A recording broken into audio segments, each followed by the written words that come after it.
आपको जब भी ऐसा लगे कि आप डीमोटिवेटेड हो रहे हैं, देखिए मोटिवेशन के दो तरीके होते हैं।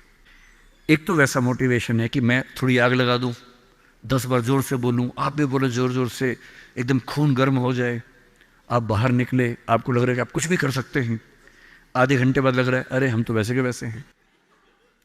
एक तो वो मोटिवेशन है जो आधे एक घंटे वाला होता है, उसमें मेरा कोई इंटरेस्ट नहीं है, ना मैं वैसा मोटिवेटर बनना चाहता हूं। असली मोटिवेशन कहाँ से आता है? एक तो असली मोटिवेशन ऐसा नहीं होता कि एक साल में एक स्पीच सुनी, एक साल के लिए मोटिवेट हो गए, नहीं। असली मोटिवेशन आता है जिंदगी की ज़रूरतों से, आसपास से, डेली लाइफ से आता है। और डेली लाइफ से मोटिवेशन चाहिए तो क्या करना चाहिए? ये मैं 3-4 टिप्स दे रहा हूं, आप सब इसको फॉलो करें, आपको डीमोटिवेशन कम से कम नहीं होगा। एकदम आराम से जिंदगी जीनी है, दुखी होना ही नहीं है। सबसे पहली बात, अपने आप से इतनी उम्मीदें नहीं पाल लेनी है जो पूरी नहीं हो सकती। और मैं आमतौर पर जब मोटिवेशन के लिए कोई मुझसे कहता है ना, मैं कहता हूं बच्चों को मत बुलाइए, उनके पेरेंट्स को बुला लीजिए। पेरेंट्स को समझाना ज्यादा जरूरी होता है कि बच्चों से इतनी उम्मीदें ना पाल लें कि बच्चों को जीना मुश्किल हो जाए। पेरेंट्स की एजुकेशन ज्यादा जरूरी है। भाई मैं देखता हूं मेरा बेटा पढ़ने में ठीक है, बहुत तोप नहीं है, मैं चाहता भी नहीं कि तोप बने, ठीक से पढ़ ले, मस्त रहे एकदम। पर हमारे गली मोहल्ले में कुछ बच्चे तोप हैं, उनके माता पिता रात दिन लगे रहते हैं, मम्मी फिर से 10th क्लास कर रही हैं, पापा भी 10th क्लास कर रहे हैं, बच्चा भी कर रहा है, रात दिन माँ बाप भी पढ़ा रहे हैं उसको, बच्चा भी पढ़ रहा है, पूरी फैमिली 10th क्लास कर रही है। और बच्चे के 10th क्लास में 99.8% मार्क्स, उसके बाद भी दुखी, 0.2 क्यों नहीं आए? और हमारे वाला 50 में खुश रहता है कि बहुत आगे, काफी है, इससे ज्यादा क्या करेंगे? अगर आपने बच्चों से इतनी उम्मीदें पाली, इतना कंपटीशन में उलझा दिया, बेटा तुम्हें फर्स्ट आना है, टॉप करना है, 100% लाना है, ये करना है, वो करना है, आपका बच्चा कितना भी टॉप कर ले, वो कभी खुश इंसान नहीं बन पाएगा। और पेरेंट्स के लिए सबसे जरूरी होना चाहिए कि आपका बच्चा खुश रहे, ठीक इंसान बन जाए, आपके बुढ़ापे में आपकी चिंता कर ले, मन ही मन आपसे नफरत ना करने लगे। जब मेरे पास बच्चे अकेले में आके बात करते हैं, कभी कभी रोते हुए बोलते हैं मुझे अपने पेरेंट्स से नफरत है, नफरत। उन्होंने मुझे एक मशीन समझा अपनी इच्छाएं पूरी करने के लिए। मेरा मन था ये करने का, धमका धमका कि ये फील्ड दिलवाई जो फील्ड मेरा स्वधर्म है ही नहीं। मैं रोज पढ़ता हूं रो रो के, मेरा मन नहीं करता पढ़ने का क्योंकि मेरी फील्ड थी ही नहीं। इसलिए आप सबसे कह रहा हूं, हर व्यक्ति हर काम नहीं कर सकता, पर हर व्यक्ति कुछ ना कुछ अच्छा कर सकता है। और वो कुछ ना कुछ अच्छा क्या है? जो आपका स्वधर्म है। इतने उम्मीद मत पालिए। मसलन क्रिकेट भारत का शौक आजकल सब लोगों को हो गया है, लाखों बच्चे क्रिकेट खेल रहे हैं गली मोहल्ले में, सबको आईपीएल में आना है, सबको भारत की टीम में आना है। पर भारत की टीम में कुल 16 लोग आएंगे, उनमें भी 11 खेलेंगे, 5 बाहर बैठेंगे। और लाखों लोग क्रिकेट खेल रहे हैं, रात दिन की टीम में आना है। ध्यान रखना है, आप जो भी रास्ता चुनेंगे उसमें सफल होने से ज्यादा संभावना विफल होने की है। इसलिए तैयारी करते हुए इस चीज की भी तैयारी करनी है कि नहीं हुआ तो क्या होगा। और मैं बच्चों को बार बार कहता हूं, जिंदगी बहुत बड़ी है, नौकरी जिंदगी का एक छोटा सा हिस्सा है। मिले बढ़िया, ना मिले भाड़ में जाए, एकदम भाड़ में जाए, ठीक।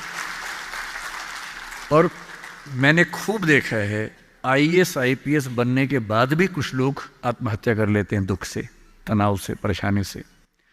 और मैंने देखा कुछ लोग छोटी सी नौकरी में इतने मस्त मौला होते हैं कि जिंदगी की हर खुशी जैसे उनके पास ही है। अंत में खुश रहना है तो उसके लिए कोई एक नौकरी जरूरी थोड़ना है, मिलेगी तो बढ़िया है, ना मिले तो भाड़ में जाए। तो अपना तकिया कलाम बना लीजिए। तकिया कलाम का मतलब अपनी एक पंच लाइन बना लीजिए, अपनी एक मिशन स्टेटमेंट बना लीजिए कि ताकत लगाएंगे पूरी, पूरी ताकत से कोशिश करेंगे कि जो मैं चाहता हूँ, जज बनना है, पॉलिटिशियन बनना है, आईएएस बनना है, जो बनना है बनूँ, उद्यम करना है उद्यम करूँ, स्टार्टअप करना है स्टार्टअप करूँ। पर नहीं हुआ। कोई पूछे ना अगर नहीं हुआ तो बोला भाड़ में जाए, क्या हो गया नहीं हुआ तो कुछ और करेंगे, तू नहीं कोई और सही, कोई और नहीं कोई और सही। ये इंसान के बारे में नहीं, अभी नौकरी के बारे में है।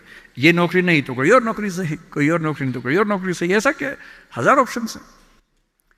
तो खुद से उम्मीदें कम। दूसरा, अपने आसपास 3-4 लोग ऐसे रखिए जो कायदे के लोग हो। आपके जो दोस्त होते हैं ना, जो सबसे अच्छा दोस्त है वो पूरा दोस्त नहीं होता, थोड़ा सा दुश्मन भी होता है। हर दोस्त और दुश्मन का पैकेज होता है। वो आपसे जलता भी सबसे ज्यादा है, लेकिन दोस्त भी है। आपके राज रखता है। आपके पेरेंट्स को वो सब नहीं बताता जो पेरेंट्स पूछते हैं उससे, क्योंकि आप भी नहीं बता रहे उसके पेरेंट्स को। एक म्यूचुअल अंडरस्टैंडिंग है। लेकिन जब दोस्त ऐसा होता है ना कि दूसरा दोस्त सफल हो जाए तो हमें जलन होती है, ईर्ष्या होती है, जो कि नेचुरल है। दुखी नहीं होना है। कोई दोस्त आपको पूछे अगर मैं सिलेक्ट हो गया तू नहीं हुआ तो जलन होगी, झूठ मत बोलना हाँ होगी, नॉर्मल है, सबको होती है, मुझे भी होगी। लेकिन इतनी नहीं होगी कि मैं तेरे खिलाफ कुछ काम करना चाहूं। थोड़ी होगी, ह्यूमन बीइंग हूं, ह्यूमन साइकोलॉजी है, तो मैं उससे कैसे बच सकता हूं। अपने आसपास 3-4 ऐसे लोग रखिए जो जनरली पॉजिटिव रहते हों, मनहूस ना हो। यह दुनिया मनहूस लोगों से भरी हुई है। आप कुछ भी करने लगेंगे, आप कहेंगे मैं सोच रहा हूं कि अपना काम शुरू करूं, लोग कहेंगे अरे पागल मर जाएगा, अरे पागल, तेरे खानदान में किसी ने किया आज तक, अरे तेरे बस की बात नहीं है, अरे छोड़ दे, तुझसे होगा ही नहीं, मैंने पहले ही कहा था नहीं होगा। इन मनहूसों से दूर रहिए। ऐसे 2-4 लोग जो थोड़ा पॉजिटिव हों और सोच समझ के सलाह दे। जैसे आप कहें कि मैं सोच रहा हूं कि मैं आईएएस की तैयारी कर लूं, आपका दोस्त कहेगी देख भाई मैं तेरे साथ हूं, सपोर्ट करूंगा, लेकिन ये 3-4 बातें हैं, पहले सोच लो, इन बातों पे अगर ठीक लगे तो आगे बढ़ो, क्योंकि लंबी स्ट्रगल है। हाँ, स्ट्रगल करोगे तो मैं साथ में हूं, कोई दिक्कत नहीं आएगी। तीसरा, छोटे छोटे टारगेट्स, छोटा छोटा कंपटीशन जीवन में रखिए। एक लंबी यात्रा एक झटके में नहीं होती है, बहुत छोटे छोटे टारगेट से पूरी होती है। जैसे मैं रोज 8 घंटे पढ़ूंगा, आज मुझे इतना सिलेबस कर लेना है, उतना कर लीजिए। एक टाइम टेबल बना लीजिए। टाइम टेबल हमेशा पूरा नहीं होता है, वीक में 5 दिन पूरा हो जाए सही है, 2 दिन नहीं होगा। क्योंकि इस उम्र में क्या होता है कि 5 दिन पढ़ लिए, 6ठे दिन जा रहे थे, किसी को देख के अच्छा लग गया, अब उसी की याद में खोए हुए हैं, पढ़ाई नहीं हो रही है। तो वो भी करना है ना, इंसान बने रहना है, मशीन नहीं बनना है। तो 5 दिन पढ़िए, 6 दिन मोहब्बत का रखिए, दोस्ती का रखिए, खेलने का रखिए, और इन सब चीज़ों को मैनेज करते हुए एक अच्छी लाइफ के साथ अगर टारगेट्स लेके चलेंगे, छोटा छोटा कंपटीशन अपने दोस्तों के साथ करते हुए आगे बढ़ें, तो मोटिवेशन आमतौर बना रहता है। और जब जब डीमोटिवेशन ज़्यादा होने लगे तो मेरे जैसे किसी की बात सुन लीजिए, 1-2 घंटे के लिए गुब्बारा फूल जाएगा, और 2 घंटे के लिए अगर उस फेज से आप निकल गए तो चीज़ें ठीक रहेंगी।